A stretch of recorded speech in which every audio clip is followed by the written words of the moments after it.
यदि आप आचार्य की बातों पर गौर करेंगे तो आपको उनकी बातें कठोर और थोड़ी कड़वी लग सकती हैं, लेकिन वास्तव में वो जीवन के यथार्थ से वाकिफ कराने वाली बातें हैं।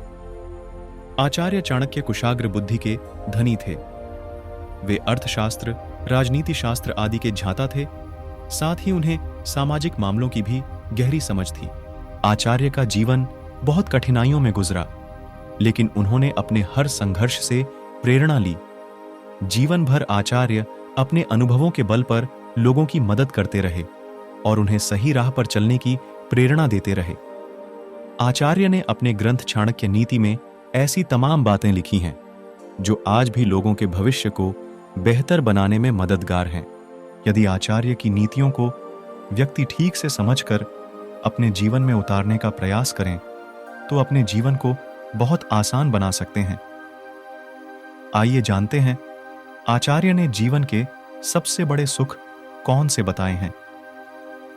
ये सुख जिस व्यक्ति के पास होते हैं उसे फिर स्वर्ग की भी कामना नहीं रहती। नंबर 1, आचार्य का मानना था कि कलयुग में लोगों का सबसे बड़ा दुख उनकी संतान है। आज के समय में संतान अगर गलत मार्ग पर निकल जाए, माता पिता का कहना न माने, उनका अपमान करे, ये सबसे बड़े दुखों में से एक है।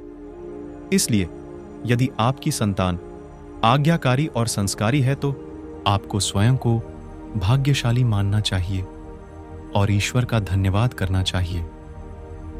आपके बुढ़ापे में आपकी संतान ही आपका सहारा होती है। ऐसे लोगों के लिए धरती पर इससे बड़ा सुख और कोई हो ही नहीं सकता। नंबर 2, कहते हैं कि एक स्त्री घर को बना भी सकती है और बिगाड़ भी सकती है। जिस व्यक्ति के पास संस्कारवान और आज्ञाकारी पत्नी हो, वो व्यक्ति संसार के श्रेष्ठ लोगों में से एक है। ऐसी पत्नी पूरे कुल को तार देती है और पूरे परिवार को बांध कर रखती है।